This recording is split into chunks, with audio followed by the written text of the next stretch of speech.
Hello friends, आप सभी का हमारे यूट्यूब चैनल पर एक बार फिर से हार्दिक स्वागत है। आज मैं आप सभी के लिए जो विषय लेकर आया हूँ वह लेकर आया हूँ भगवान परशुराम।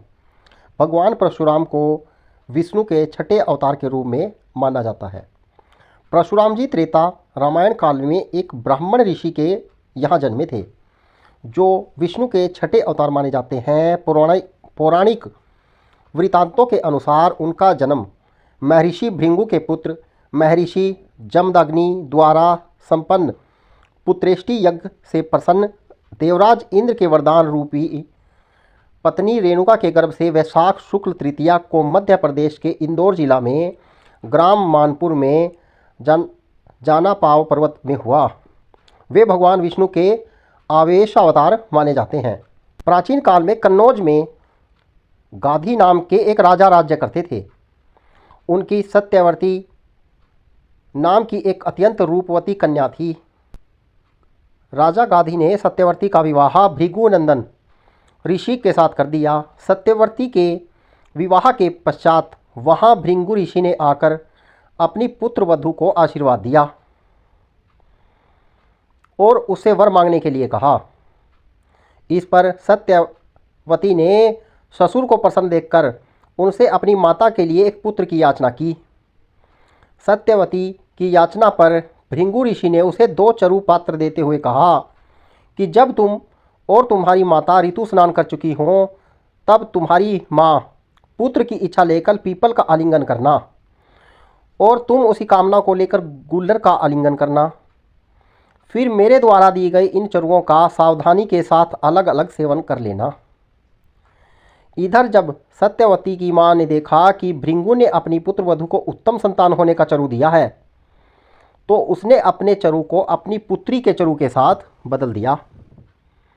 इस प्रकार सत्यवती ने अपनी माता वाले चरु का सेवन कर लिया। योग शक्ति से भृगु को इस बात का ज्ञान हो गया और वे अपनी पुत्र वधू के पास आकर बोले कि पुत्री, तुम्हारी माता ने तुम्हारे साथ छल करके तुम्हारे चरु का सेवन कर लिया है, इसलिए अब तुम्हारी संतान ब्राह्मण होते हुए भी क्षत्रिय जैसा आचरण करेगी और तुम्हारी माता की संतान क्षत्रिय होकर भी ब्राह्मण जैसा आचरण करेगी। इस पर सत्यवती ने भृगु से विनती की कि आप आशीर्वाद दें कि मेरा पुत्र ब्राह्मण का ही आचरण करे, भले ही मेरा पुत्र क्षत्रिय जैसा आचरण करे। भृगु ने प्रसन्न होकर उसकी विनती स्वीकार कर ली। समय आने पर सत्यवती के गर्भ से जमदग्नि का जन्म हुआ। जमदग्नि अत्यंत तेजस्वी थे। बड़े होने पर उनका विवाह प्रसेनजीत की कन्या रेणुका के साथ हुआ।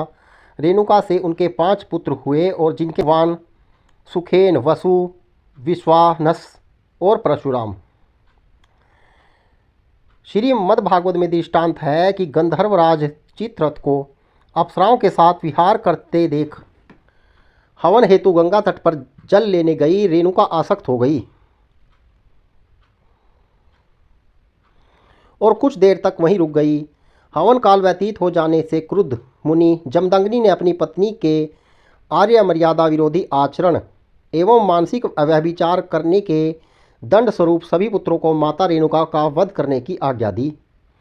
अन्य भाइयों द्वारा ऐसा दुस्साहस न कर पाने पर पिता के तपोबल से प्रभावित परशुराम ने उनकी आज्ञानुसार माता का शिरोच्छेद तथा उन्हें बचाने हेतु आगे आए अपने समस्त भाइयों का वध कर डाला। उनके इस कार्य से प्रसन्न जमदग्नि ने जब उनसे वर मांगने का आग्रह किया तो परशुराम ने सभी को पुनः जीवित होने का तथा उनके द्वारा वध किए जाने संबंधी स्मृति नष्ट हो जाने का वर मांगा। परशुराम जी ने यह वर मांगा कि मेरी माता और मेरे भाई जीवित हो जाएं और उनको इस घटना की कोई स्मृति भी ना रहे। है कि हेयव वंशापति कार्तवीय अर्जुन, सहस्त्र अर्जुन जिसकी हजारों भुजाएं थी, ने घोर तप द्वारा भगवान दत्तात्रेय को प्रसन्न कर 1 सहस्त्र भुजाएं तथा युद्ध में किसी से परास्त न होने का वर पाया था।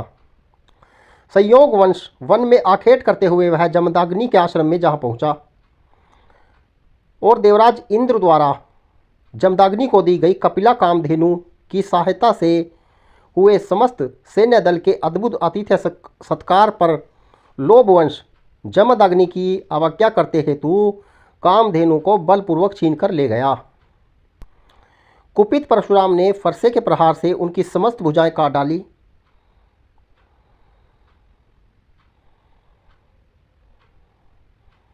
वह सिर को धड़ से पृथक कर दिया।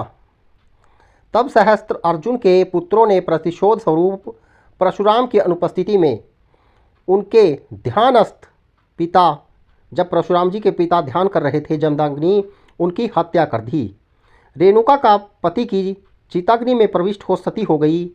इस कांड से कुपित परशुराम ने पूरे वेग से महिष्मती नगरी पर आक्रमण कर दिया और उस पर अपना अधिकार कर लिया। इसके बाद उन्होंने एक के बाद एक पूरे 21 बार इस पृथ्वी से क्षत्रियों का विनाश कर दिया। यही नहीं, उन्होंने हेय वंश क्षत्रियों के रुधिर से पंचम क्षेत्र में 5 सरोवर भर दिए और पिता का श्राद्ध सहस्त्रार्जुन के पुत्रों के रक्त से किया। अंत में महर्षि ऋचिक ने प्रकट होकर परशुराम को ऐसा घोर कृत्य करने से रोका। इसके पश्चात उन्होंने अश्वमेघ महायज्ञ किया और स्वप्तदीप युक्त पृथ्वी महर्षि कश्यप को दान में दी। केवल इतना ही नहीं, उन्होंने देवराज इंद्र के समक्ष अपने शस्त्र त्याग दिए और सागर द्वारा उच्छिदित भूभाग महेंद्र पर्वत पर आश्रम बनाकर रहने लगे। अन्य कथाएं। ब्रह्मवर्त पुराण में कथा मिलती है कि कैलाश स्थित भगवान शंकर ने अंतपुर में प्रवेश करते समय गणेश जी द्वारा रोके जाने पर परशुराम ने बलपूर्वक अंदर जाने की चेष्टा की। तब गणपति ने उन्हें स्तंभित कर अपनी सूंड में लपेटकर समस्त लोकों का भ्रमण कराते हुए गोलोक में भगवान श्री कृष्ण का दर्शन कराकर भूतल पर पटक दिया। चेतनावस्था में आने पर कुपित परशुराम द्वारा किए गए फरसे के प्रहार से गणेश जी का एक दांत टूट गया, जिससे वे बाद में एकदंत के नाम से प्रसिद्ध हुए।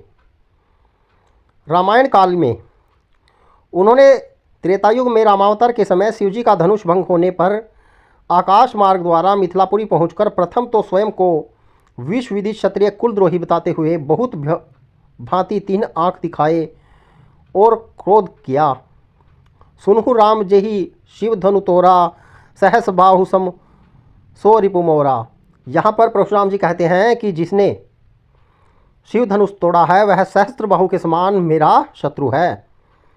तदुपरांत अपनी शक्ति का संयस मिटाने हेतु वैष्णो धनु श्री राम को वह सौंप देते हैं और जब उन्हें इस बात का ज्ञान हो जाता है कि प्रभु श्री राम ही विष्णु अवतार हैं, तो उसके बाद वह उसे क्षमा याचना करके तपस्या के लिए चले जाते हैं। महाभारत काल में भी परशुराम जी का वर्णन मिलता है। भीष्म द्वारा स्वीकार न किए जाने के कारण अम्बा प्रतिशोध वंश सहायता मांगने के लिए परशुराम के पास आई। तब सहायता का आश्वासन देते हुए उन्होंने भीष्म को युद्ध के लिए ललकारा। उन दोनों के बीच काफ़ी दिन तक घमासान युद्ध चला, किंतु अपने पिता द्वारा इच्छा मृत्यु के वरदान स्वरूप परशुराम उन्हें हरा न सके। परशुराम अपने जीवन भर की कमाई ब्राह्मणों को दान कर रहे थे। तब द्रोणाचार्य उनके पास पहुँचे, किंतु दुर्भाग्यवश वे तब तक सब कुछ दान कर चुके थे।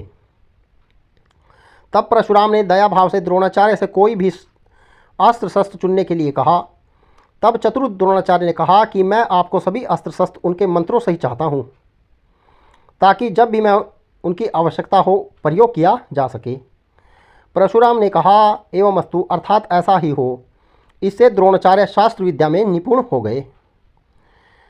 परशुराम कर्ण के भी गुरु थे। उन्होंने कर्ण को भी विभिन्न प्रकार की अस्त्र शिक्षा दी थी, ब्रह्मास्त्र चलाना भी सिखाया था। लेकिन कर्ण एक सूत का पुत्र था। फिर भी यह जानते हुए कि परशुराम केवल ब्राह्मणों को ही विद्या दान करते हैं, कर्ण ने छल करके परशुराम से विद्या लेने का प्रयास किया। परशुराम ने उसे ब्राह्मण समझकर बहुत सी विद्याएं सिखाई।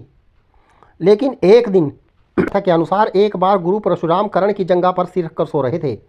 तभी एक बिच्छू कहीं से आया और कर्ण की जांघ पर घाव करने लगा, किंतु गुरु का विश्राम भंग ना हो इसलिए कर्ण बिच्छू के दंश को सहता रहा। अचानक परशुराम की निंद्रा टूटी और ये जानकर कि एक ब्राह्मण पुत्र में इतनी सहनशीलता नहीं हो सकती कि वो बिच्छू के दंश को सहन कर ले, कर्ण के मिथ्या भाषण पर उन्होंने उसे शाप दे दिया कि जो उस विद्या उसने झूठ बोलकर सीखी है वह विद्या उसके समय आने पर कभी काम नहीं आएगी।